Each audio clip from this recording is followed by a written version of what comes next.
wa asyhadu anna Muhammadan abduhu wa rasuluhu afdhalul makhluqin. Allahumma shalli wa sallim ala sayyidina Muhammadin amin wa ala alihi wa sahbihi ajma'in amma ba'd. Qala rabbi shrah li sadri wa yassir li amri wahlul 'uqdatam min lisani yafqahu qawli ya fatahu yani iftahana futuhana. Segala puji adalah milik Allah Subhanahu wa taala yang telah memberikan nikmat kepada kita sehingga pada hari yang berbahagia ini di tahun pelajaran baru kita bisa dipertemukan Allah dalam kegiatan belajar mengajar di SD Negeri 2 Mandapat Jaya. Semoga kehadiran kita ini bisa menambah wawasan keilmuan buat bekal dunia dan akhirat. Amin ya rabbal alamin.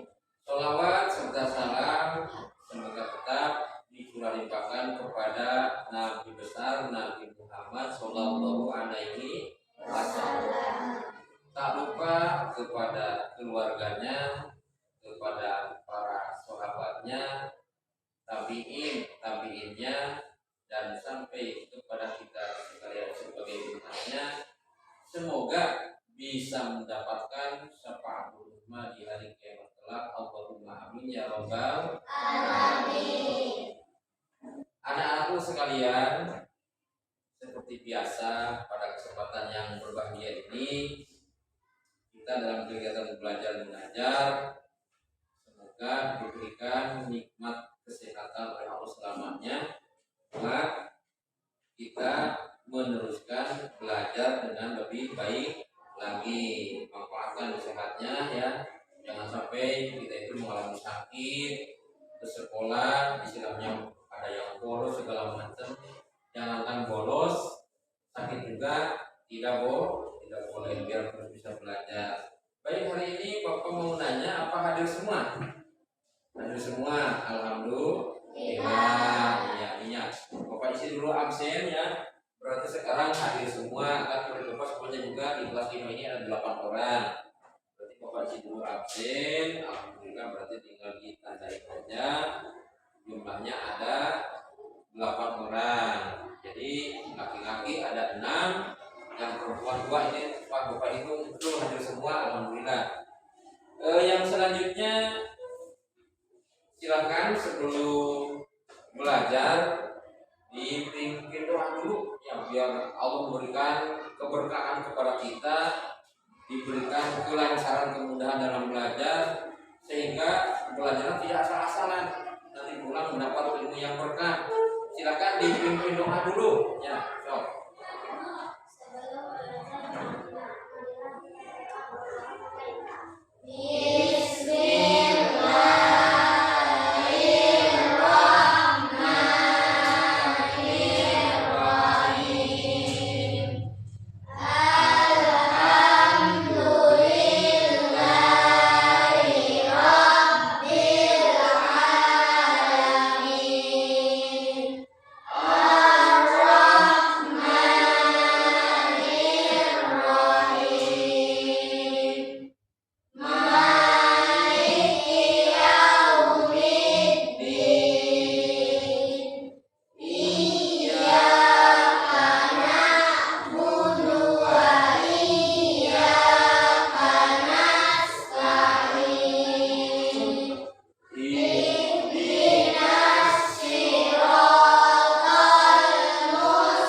melihat pakaian anak-anak sekalian, alhamdulillah sudah rapi, ya kemudian sudah bapak lihat tadi pakaiannya sudah lengkap, berarti kalian disiplin ya.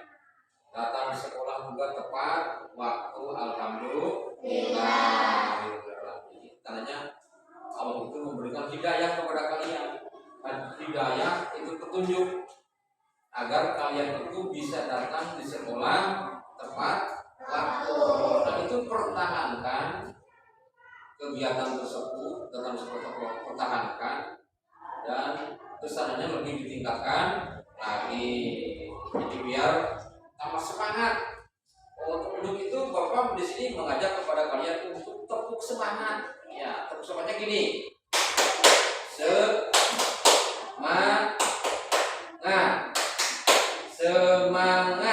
Coba 1, 2, 3.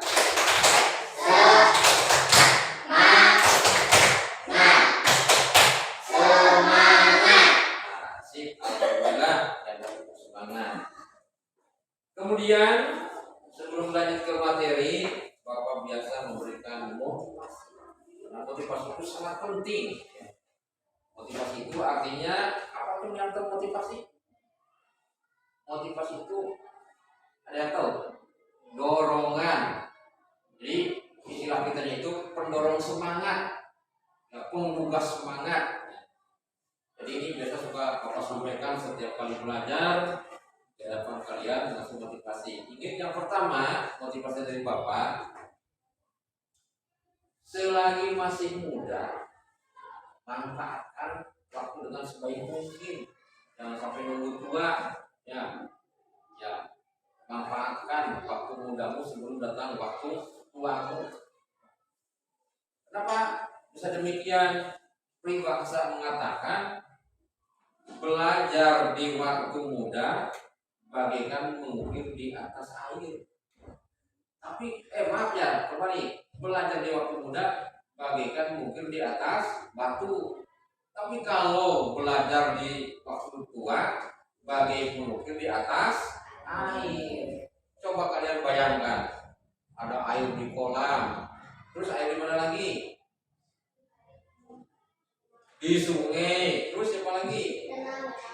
Di danau, terus di laut. Nah, dimanapun kalian menjumpai air ya, di selokan atau di mana, coba kalian ukir, bikin misalnya bentuk asbak buat merokok, bikin apa lagi, bikin mainan, nggak bisa karena air itu tidak bisa diukir. Kita tebas dengan golok, nyatu lagi. Kita jatuhin batu, nyatu lagi, batunya ke dalam air, airnya nyatu lagi. Jadi nggak ada perubahan yang signifikan, perubahan yang benar dari air. Ada. Nah itu. Nah, maka dari itu kalau sudah tua itu perlu anak-anak kalian perhatikan. Jadi banyak sekali tantangan. Ya. Kalau sudah jadi tua nanti yang perempuan nih, kalau sudah tua jadi ibu-ibu berumah tangga nanti kalau panjang umur itu sibuk ngurusin anak, ngurusin pakaian suami, ngurusin pakaian anak, nyuci piring, ngepel di rumah. Kapan ada sempat ngapain? Untuk menghafal itu susah kalau sudah tua. Makanya kalian ini ke sekolah dibayarin orang tua, nggak ada pikiran apapun. Saatnya pikirannya bisa terfokus ke materi pelajaran. Silahkan kalian gunakan waktu sebaik mungkin mumpung masih muda. Nanti kalau sudah tua mau menyesal nggak bisa apa-apa. Kalau lagi mudanya ini ya, kalau lagi muda kalian ini tidak benar-benar tidak sungguh-sungguh dalam menuntut ilmu, jangan salahkan nanti kalau sudah tua menangis. Itu betul itu.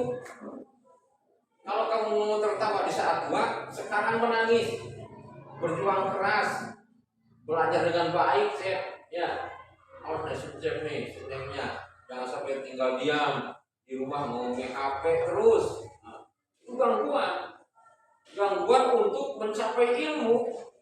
Itu main game melulu, ya. Upin ipin dan sebagainya ya. game online segala macam, nggak akan ada kemajuan. Tapi belajar IT dengan baik, ya, ya betul ya. Nanti di rumah kalian nanya sama teman kalian, boleh lah cara bikin PDF gimana, cara bikin Word gimana, cara mengetik di komputer gimana, bikin Canva itu gimana, video di Canva boleh, daripada main game di HP terus. Tidak akan ada kemajuan. Nanti menyesal saat tua akan menangis betul itu. Gak usah ngasih sampel, gak usah cari sampel siapa orangnya. Kalau lagi mudanya nggak benar-benar belajar, di saat tuanya itu akan nangis. Pas saya nyesel nggak bisa baca Quran.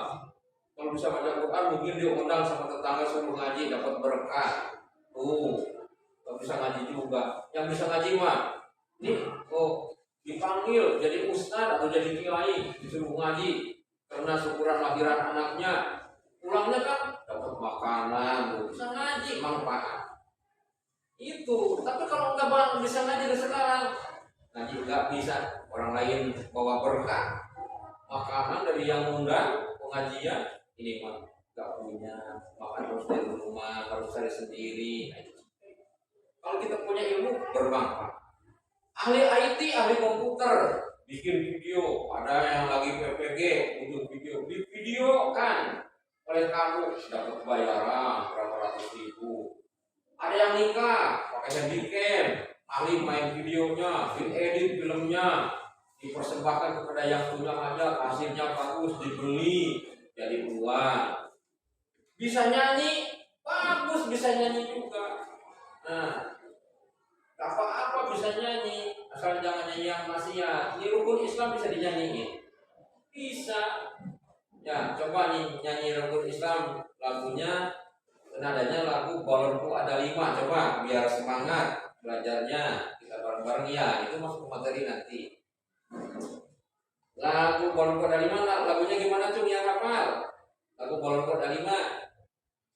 Tuh, balonku ada 5, rupa-rupa warnanya.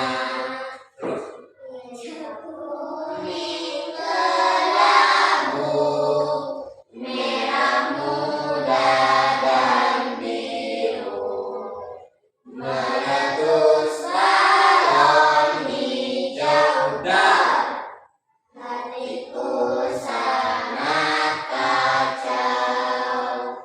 Balonku tinggal 4, ku pegang erat-erat.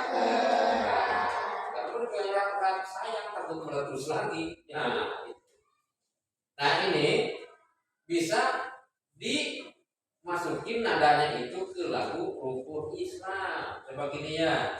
Rukun Islam ada 5, syahadat, sholat, zakat, puasa, munggah haji bagi yang mampu. 1, 2, 3. Rukun Islam ada 5, syahadat, sholat, zakat, puasa, munggah haji bagi yang mampu. Nah itu, jadi enak kan dinyanyiin, jadi hafal. Itu rukun Islam yang pertama itu apa? Syahadat. Ada yang tahu arti syahadat? Syahadat itu artinya menyaksikan, bersaksian. Aku bersaksi bahwa tidak ada Tuhan yang wajib semua, hanya Allah. Itu syahadat tauhid namanya.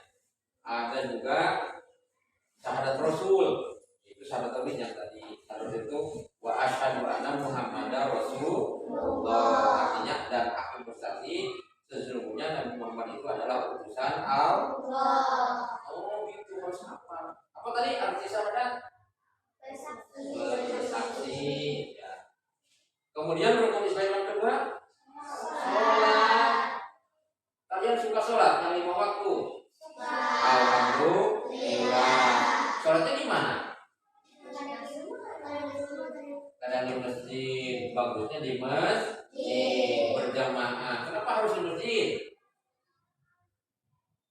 yang tahu alasannya? Coba. Kenapa sholat harus di masjid? Ada yang tahu? Apa jawabannya tadi? Karena suci. Suci itu di rumah juga karena bisa jadi kalau dibersihkan. Jawabannya bagus, tapi tetap benar suci ya. Karena di masjid itu sering dibersihkan, khusus untuk tempat ibadah. Kadang-kadang di rumah mah dipakai ngumpul anak kecil. Nah, jadi jawabannya sudah bagus. Berarti tempat yang suci, sip betul ya. Hebat sekali itu jawabannya. Ada lagi yang bisa jawab kenapa harus di masjid? Barangkali ada jawaban lain coba. Nanti yang banyak menjawab dan pinter Bapak kasih full-fullin hadiahnya di akhir pembelajaran.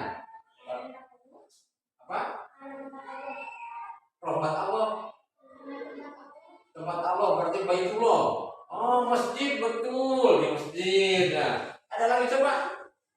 Pokoknya nanti Bapak perhatikan yang paling baik aktif dalam belajarnya Bapak kasih hadiah kenangan full-fullin. Ya. Dan insya Allah setelah pembelajaran ini barangkali ada yang suka menggambar, Bapak kasih hadiah ilmu menggambar satu. Ada cara menggambar satu ilmu aja. Dari pensil juga bisa kayak foto. Bapak kasih ilmunya. Oke, hadiahnya pulpen dan oke. Terus ada lagi yang punya alasan kenapa sholat harus di masjid?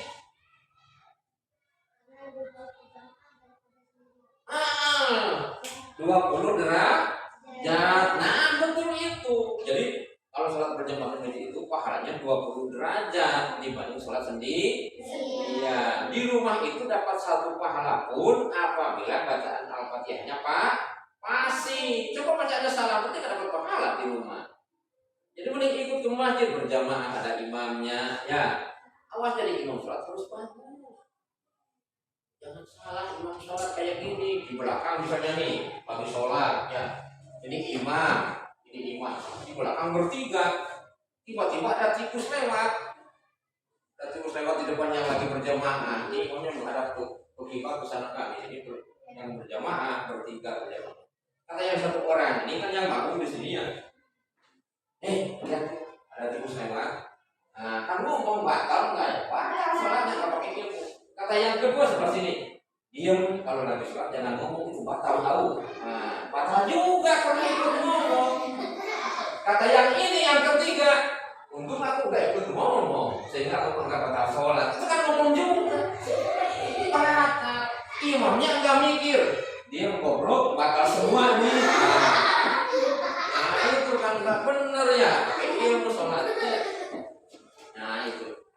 Jadi betul ya alasan sholat di masjid itu adalah 20 derajat lebih baik dan terus kemudian makanya jangan sholat sendirian di rumah, nggak boleh ke masjid semuanya. Bapak perintahkan sholat sendiri. Cewek juga bagusnya di masjid ya, walaupun ada sebagian ulama nggak menafikan Bapak juga ya, ada pikir menerangkan perempuan itu bagusnya sholat di rumah, tapi di masjid juga nggak dilarang itu, di masjid juga bagus ya. Ada sih pendapat kalau laki-laki sholatnya di masjid, kalau perempuan di rumah. Padahal kalau perempuan di masjid juga nggak apa-apa, bagus. Ya ikut sholat. Kemudian apalagi sholat? La sholata ila jaridil masjid ila fil masjid. La sholata tidak ada sholat ila jaridil masjid kepada tetangga masjid ila ya kecuali di masjid sholatnya di masjid. Makanya kalian pernah dengar kan Nabi Muhammad SAW itu mau membakar rumah orang yang sholatnya di rumah. Kenapa mau dibakar? Karena tidak ada sholat bagi tetangga masjid kecuali sholatnya di masjid. Nah, kalian harus tahu tetangga masjid itu bukan yang nempel ke masjid aja. Bukan, kamu mah tuh rumahnya dekat masjid, berarti kamu tetangga masjid. Saya mah jauh di sana.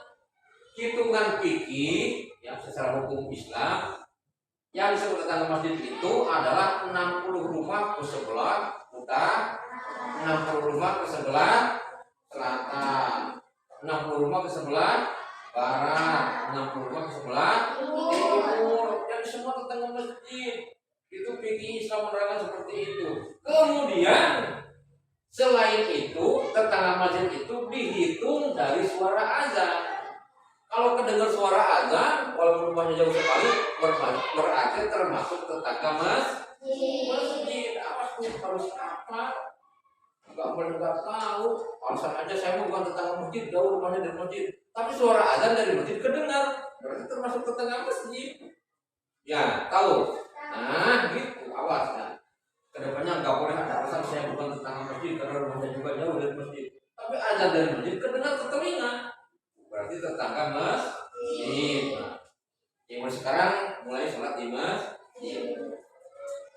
Jadi jangan seperti ini. Subuh kesiangan, zuhur kecapean, asar kesorean, maghrib kemalaman, isya ketimuran. Enggak sholat. Sementara Islam itu artinya I itu isya, ya, S subuh, L lohor, A asar, M maghrib. Coba tadi kalau tadi subuh kesiangan, zuhur kecapean, asar kesorean, maghrib kemalaman, isya ketiduran. Itu udah sholat berarti nggak Islam. Makanya sholat itu sebagai tiang agama. As-sholatu imadun di sholat tiang agama. Jangan diam melurus buka sholat itu ya. Jadi sholat di masjid. Yang selanjutnya perlu kalian ketahui bahwa menuntut ilmu agama itu hukumnya apa? Tuh yang tahu menuntut ilmu agama hukumnya apa? Wajib. Kalau menuntut ilmu selain agama hukumnya apa? Semuanya juga wajib, cuma beda wajibnya. Kalau ini menuntut ilmu selain agama, ilmu kedokteran, ilmu pertempuran berarti di abri, ya, ilmu bangunan arsitek, ilmu pertanian, bercocok tanam, ya. Nah itu hukumnya apa? Wajib, tapi wajib apa? Wajib itu kan bahasa agamanya fardu kifayah. Cuma yang tahu arti fardu kifayah apa? Fardu kifayah. Cukup ada perwakilan. Kalau menuntut ilmu agama wajib apa namanya? Atau fardu apa? Fardu ain. Betul. Apa artinya fardu ain? Belum yang tahu. Kan tadi mah kalau fardu kifayah cukup ada perwakilan. Kalau ini fardu ain apa artinya? Wajib bagi masing-masing tidak bisa diwakil. Nah, coba nih si Neng, suatu saat sakit kepala, temennya yang ini jadi dokter.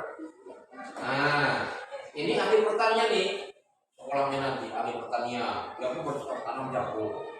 Tapi enggak menguasai ilmu kedokteran, enggak dosa karena fardu kifayah. Ini juga enggak bisa bercocok tanam, enggak dosa karena fardu kifayah, ada perwakilan. Coba ini kalau jadi dokter, suatu saat butuh makannya, itu kalian itu kalau butuh makan nih Pak Dokter, itu bisa datang ke ibu itu, ya.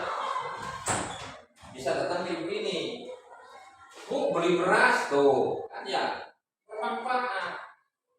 Tapi ibu ini sakit kepala, nggak bisa kan datang ke Pak Dokter, betul nggak? Saling menguntungkan.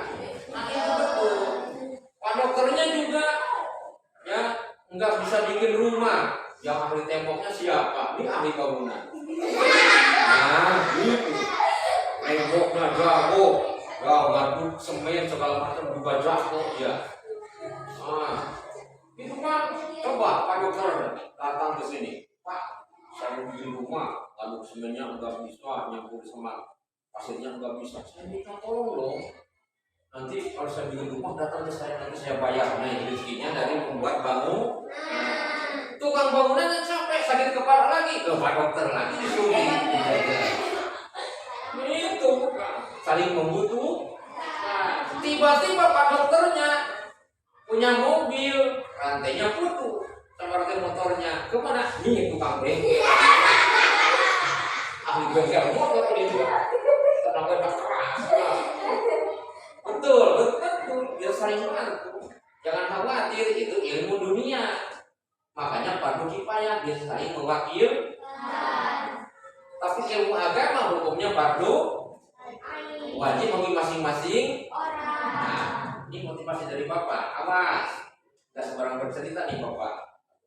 Dari cerita ini berarti ini jadi dokter harus pintar ilmu agama. Yang itu apa? Bapak polisi. Nah, harus pandai ilmu agama. Yang itu apalagi ABRI, Angkatan Bersenjata Republik Indonesia.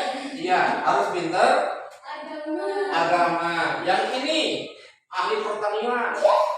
Jadi Ibu Menteri Negara tentang pertanian harus ngerti ilmu. Ini bidan. Ini jadi bidan ceritanya. Nah, bidan harus ngerti ke ilmu agama. Yang ini ahli petukangan. Bikin bangunan, arsitek, gedung pencakar langit di Jakarta, dia yang bikin. Bayarannya miliaran. Di kampung halaman Bapak ada namanya Pak Haji Najur, arsitek. Dia suka bikin bangunan yang gedung pencakar langit di Jakarta yang tinggi-tinggi itu namanya kan gedung pencakar langit. Kaya, uangnya juga miliaran. Betul, jadi paling kaya di desa Papa itu Pak Haji Najur. Istrinya juga PNS. Dia berhentikan biar nggak sampai kerja bisa saja dapat makan katanya.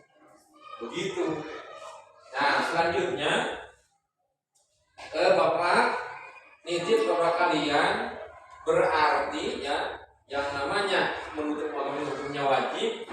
Ini juga ahli bengkel yang itu berarti apalagi ya misalnya ahli silat merdeka ya bisa jadi keamanan misalnya ya. Ini misalnya apapun keahlian kalian ya, apapun keahlian kalian itu harus dibentengi ilmu agama. Jangan sampai polos, harus ngerti ke ilmu agama ya. Begitu. Nah, ilmu agamanya harus jago. Ilmu sholatnya harus ngerti, bacanya harus bisa. Coba ilmu agama. Tadi ini sakit kepala, nitip ke Pak Dokter. Pak Dokter, motornya rantainya putus, nitip ke ahli bengkel. Ahli bengkel butuh keamanan, jago silat tuh. Mau ajak saya, amankan keamanan saya misalnya, bisa saling mewakilkan. Begitu, ya.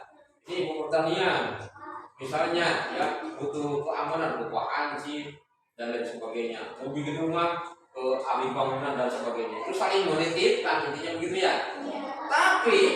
Tapi ini mohon maaf, apabila ilmu agama itu tidak bisa diwakilkan ke fardu ain, ya itu betul. Coba, ini Pak Dokter kan bisa sholat zuhur karena nggak pesantren, tapi bisanya nyuntik bujur jauh.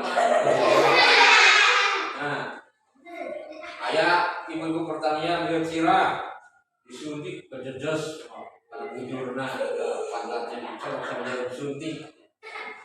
Gitu aja. Ada tukang bengkel sakit kepala, kejejes lagi. Bayarannya dari nusuk pantat orang, nah dokter mah.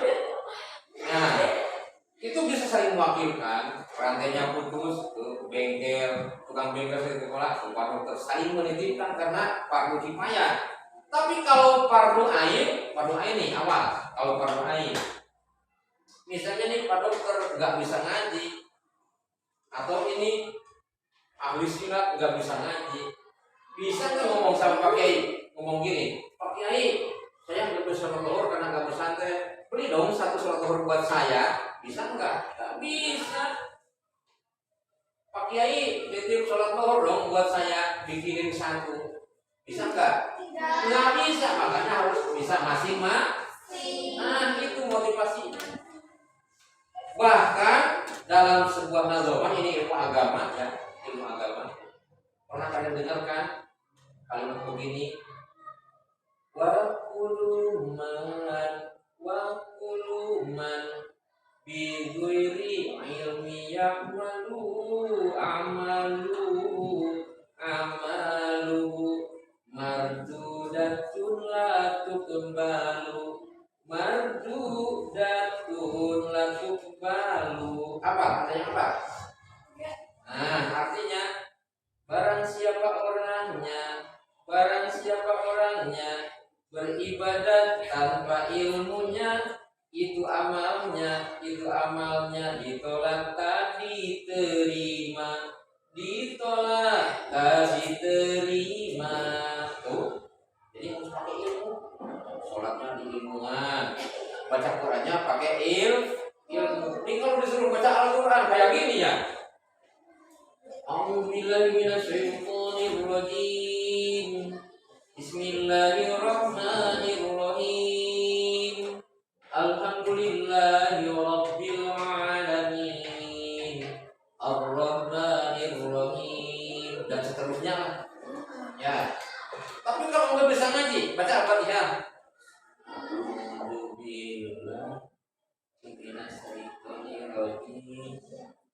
Bismillahirrahmanirrahim. Nggak benar. Tasjidnya nggak berbawa, makrojuluknya nggak benar, tapi harus ngaji yang lain. Nah, itu motivasi dari Bapak. Karena mempelajari ilmu agama itu adalah sangat penting dan hukumnya fardu ain, maka motivasi dari Bapak mungkin itu. Berarti motivasinya apa? Satu, menuntut ilmu agama itu fardu ain, harus belajar dengan baik tentang ilmu agama.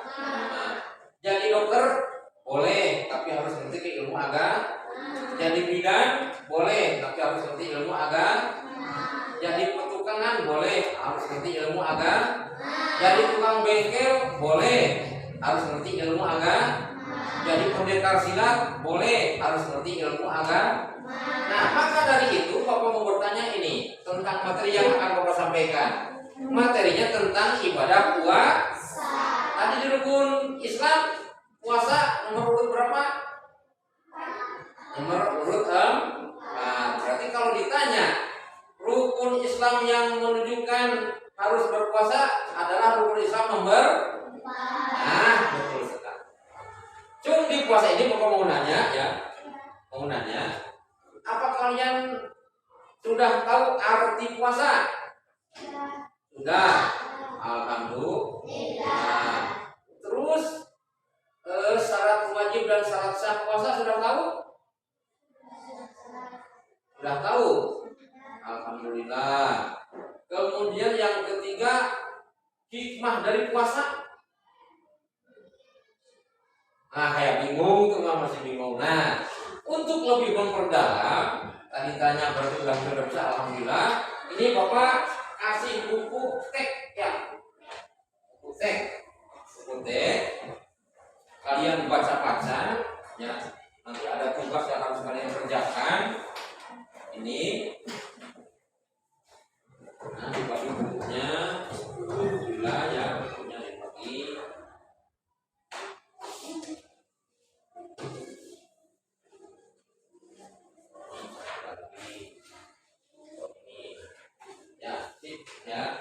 Silakan kalian baca dulu. Nah, itu setelah Bapak ngasih motivasi, berarti sekarang ngobrolnya serius. Silakan dibaca, kasih waktu ya. Silakan dipelajari.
Materinya halaman 2 ya.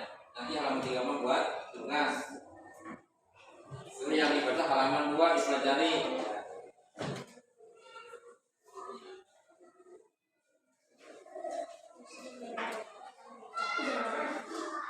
Baiklah, untuk memperkuat kalian selain dari buku teks, ini Bapak ada video pembelajaran. Silakan nanti dilihat videonya ya, diperhatikan ya sama-sama ya. Lihat di layar semuanya ya.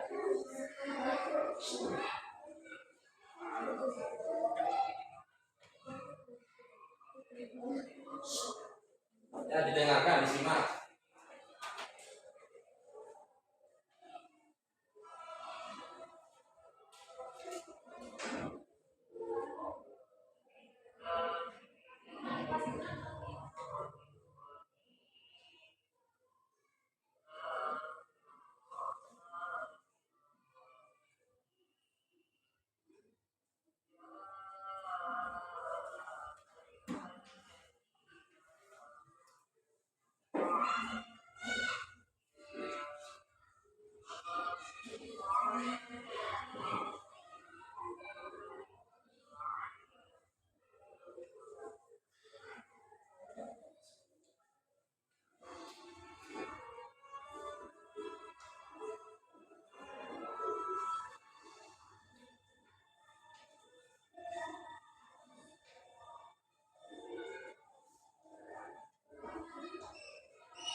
Nah, itu videonya ya.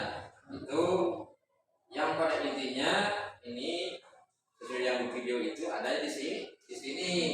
Jadi tinggal dibaca coba. Kalau ada yang belum paham boleh ditanyakan ke Bapak. Ada yang sudah dibaca, udah dibaca semua udah. Udah. Baiklah. Kalau sudah dibaca sampai di sini barangkali ada yang ditanyakan dari materi yang disampaikan, silakan. Pak.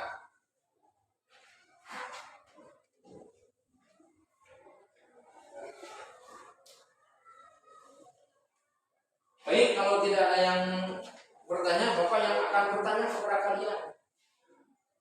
Coba apa yang kalian ketahui tentang balik?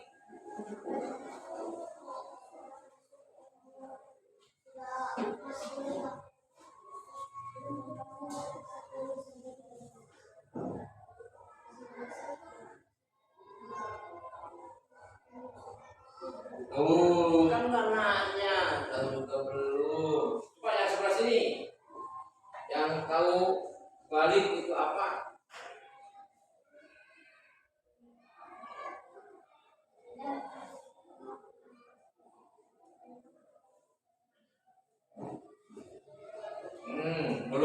Belum mengena. Itu hampir mirip-mirip sih, itu alhamdulillah ya sudah ada kemiripan. Udah bagus, mau ucapan. Itu udah ada kemiripan, tapi belum sempurna. Ada yang mau sempurnakan, Pak? Kan itu ya di sini tuh dalam syarat puasa ada syarat wajib puasa. Yang pertama berakal sehat, yang keduanya balik, yang ketiga kuat berpuasa. Nah, dalam syarat wajib ini ada kata balik. Kan tadi pas lu nanya enggak nanya. Coba yang mau menyempurnakan jawabannya udah bagus sebenarnya, udah bagus jawabannya alhamdulillah ya. Tapi belum sempurna, coba ciri balik. Nah, ciri balik yang pernah Bapak baca dalam kitab Safinatun Najah ya. Ayatul Bulughi Salasun, tanda-tanda balik itu ada 3. Ya, awas. Kalau perlu dicatat di buku boleh ya. Kalau belum tahu. 1 apa? Tanda balik itu sempurna umur 15 tahun, baik laki-laki maupun perempuan. Sama nih si Neng sama Suncen itu usianya harus 15 tahun kalau mau menjadi usia balik. Ciri yang kedua, wal ihtilamu, mimpi berhubungan badan. Bizakari wa unsa, baik laki-laki maupun perempuan. Yang ketiga ciri balik itu haid bagi perempuan ketika usianya 9 tahun. Ketika nyampe usia 9 tahun dan keluar kecap merah, nah itu berarti apa namanya? Haid. Tapi khusus bagi perempuan. Kalau dalam bahasa Sundanya disebutnya men. Nah, itu perempuan. Kalau laki-laki suka men enggak? Bagaimana? Men laki-laki ya, yang itu memang perempuan. Jadi laki-laki jangan mau men. Nah, kalau men gangguan tuh, enggak sholat, enggak puasa, ya. Karena lagi enggak suci. Jadi tahu, coba sebutkan tanda-tanda balik ada 3. 1, sempurna umur 15 tahun, baik laki-laki maupun perempuan. Yang kedua, mimpi jima, mimpi bersetubuh, baik laki-laki maupun perempuan. Yang ketiga, haid khusus bagi perempuan. Laki-laki tidak ada yang haid, tidak ada. Nah, ini tambahan pengetahuan buat kalian ya. Kenapa laki-laki itu diharamkan pakai emas? Tuh yang tahu. Gak boleh pakai kalung emas, gak boleh pakai cincin emas. Cung yang tahu. Kenapa kira-kira? Ini nambah ilmu nih, ilmu agama ini. Ini harus tahu nih. Kalau teman kalian nggak tahu, kasih tahu. Ada yang tahu? Agama kan mengharamkan laki-laki perempuan boleh. Itu hasil penyelidikan dunia Islam. Kenapa laki-laki diharamkan memakai emas? Kalau emas, cincin, emas, nggak boleh laki-laki perhiasan. Alasannya karena laki-laki itu tidak haid. Ya, ternyata itu di emas itu ada yang bisa masuk ke pori-pori manusia katanya. Nanti menyumbat saluran darah. Itu hasil penyelidikan. Makanya ketika laki-laki pakai urat-uratnya nanti menyumbat saluran dan akhirnya disakit dan meninggal dunia. Kalau perempuan gimana Pak? Gara-gara head masuk ke saluran darah dan ia akan terbuang oleh head. Emas yang masuk ke tubuh wanita itu, ke tubuh perempuan itu keluar lagi melalui darah head. Paham? Nah, jadi itu alasannya kenapa lagi diharapkan memakai perhiasan emas. Jadi oleh orang pintar diselidiki kenapa diharamkan, masuk akal. Itu alasannya karena masuk ke pori-pori, masuk ke saluran darah. Nah, yang selanjutnya kuat berpuasa. Nah, jadi orang harus berpuasa ya. Kalau sakit nggak boleh berpuasa. Sakitnya sedang parah. Kalau dengan puasa itu misalnya pertama sakit, pertama lemah tubuhnya ya nggak boleh. Itu jadi itu merupakan syarat wajib puasa. Dibuka catatannya ya, buku teksnya biar sambil dilihat gitu. Nanti kalau nggak ada yang paham, ditanya ke bapak, gitu ya. Silakan. Ada yang nanya lagi sampai sini? Itu syarat wajib, sudah pahamnya, berakal sehat. Masa orang gila harus berpuasa? Ya, orang nggak bener. Ya, pernah tuh ada kejadian orang gila masuk masjid ikut sholat. Dia di masjid, umpamanya tembok masjid sebelah sini sampai ke sana. Dia masuknya ke sebelah sini, ini orang gila. Kali sholat begini, dia itu bertingkahnya kan macam-macam orang gila. Digituin, atau orang-orang jatuh semua ke sana. Nah, jadi makanya orang gila nggak boleh masuk ke masjid segala macam untuk berpuasa, sholat enggak. Maka kalau orang gila itu tidak berpuasa pun tidak berdosa. Di sini pada zaman dulu untuk puasa orang kafir itu selama dia itu jadi orang gila, tidak sholat tidak dosa.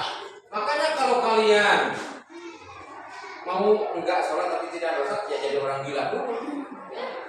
Boleh ya. Kalau mau mah. Jadi orang gila itu enggak puasa, enggak sholat, enggak dosa. Yang B-nya syarat sah puasa. Ada yang nanya silakan dibaca lagi syarat sah puasa.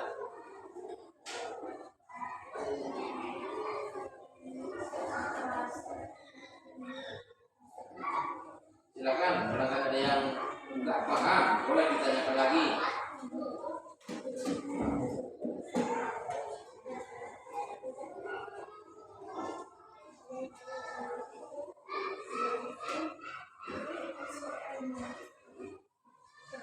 Coba, ada yang nanya?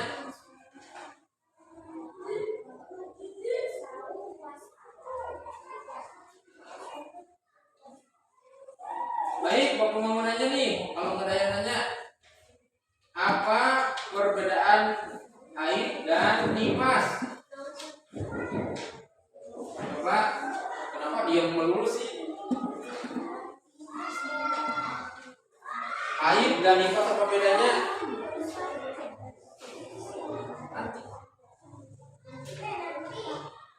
Nanti cuma di akhir pelajaran. Apa? Terus? Terus? Kalau haid?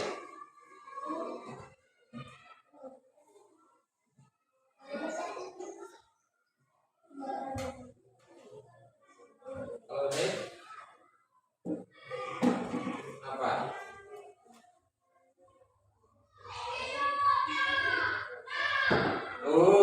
Yang satu lagi tadi udah benar, bagus jawabannya alhamdulillah. Tapi headnya belum menjawab. Head apa tuh?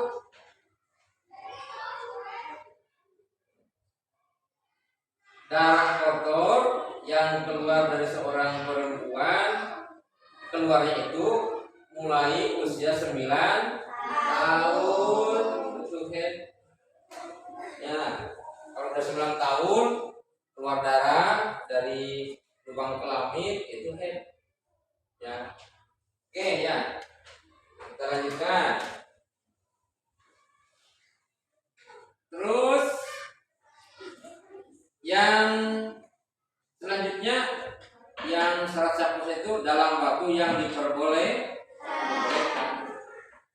itu harus tahu ya.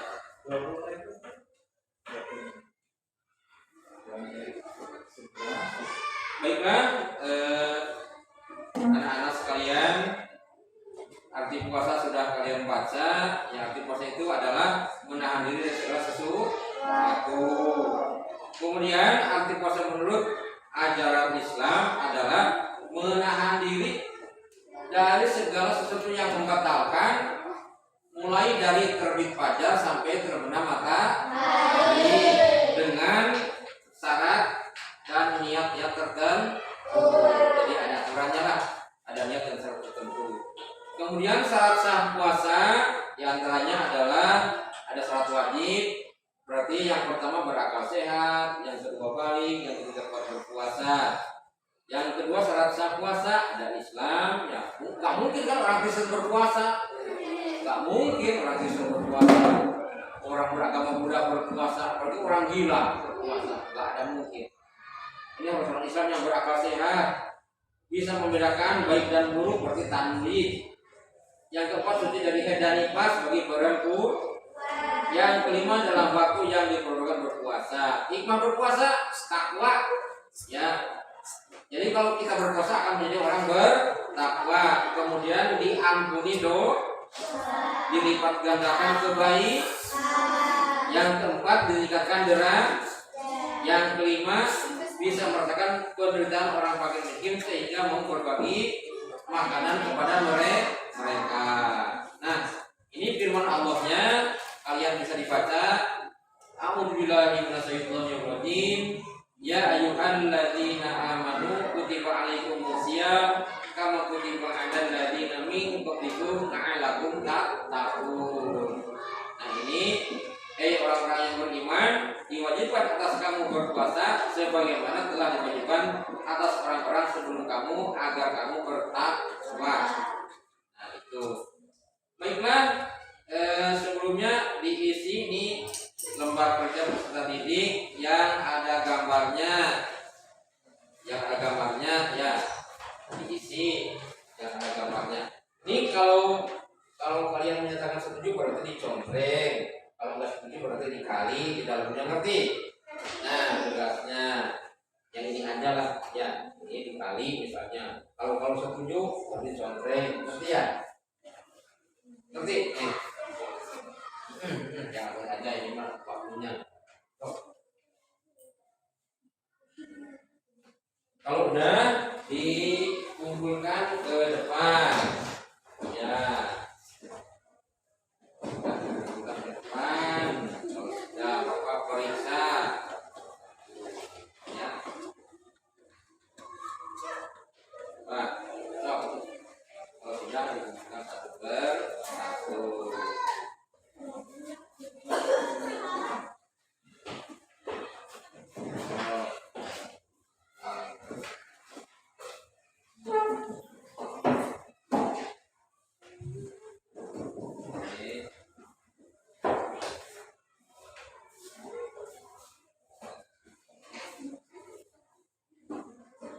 Baiklah, anak-anakku sekalian, setelah Bapak periksa pengerjaannya, berarti udah paham kalian ini, ternyata benar jawabannya, alhamdulillah. Baiklah, kesimpulannya berarti dari belajar ini kalian sudah paham, alhamdulillah. Berarti pada intinya kalian semua sudah paham dari yang mempelajari arti puasanya apa, syarat-syarat puasa itu apa, ada syarat kewajiban, ada syarat sah puasa, sudah hafal. Hikmah puasa sudah hafal. Karena buktinya apa? Di lembar pengerjaan jawabannya benar semua. Alhamdulillah. Baiklah, sebelum diakhiri pembelajaran ini, Bapak setelah mengasih pertanyaan dalam bentuk tes tulis, ya alhamdulillah ya sudah sukses. Silakan dipimpin doa selesai belajar.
cuma beda tugasnya nanti ya.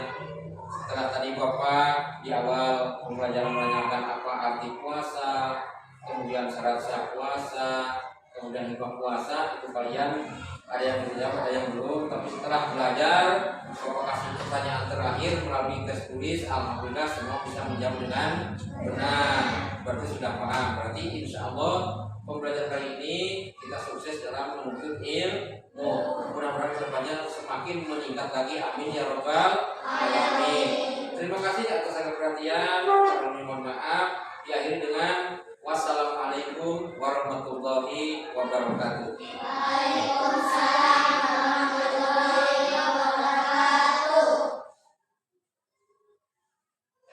Terus Pak, enggak?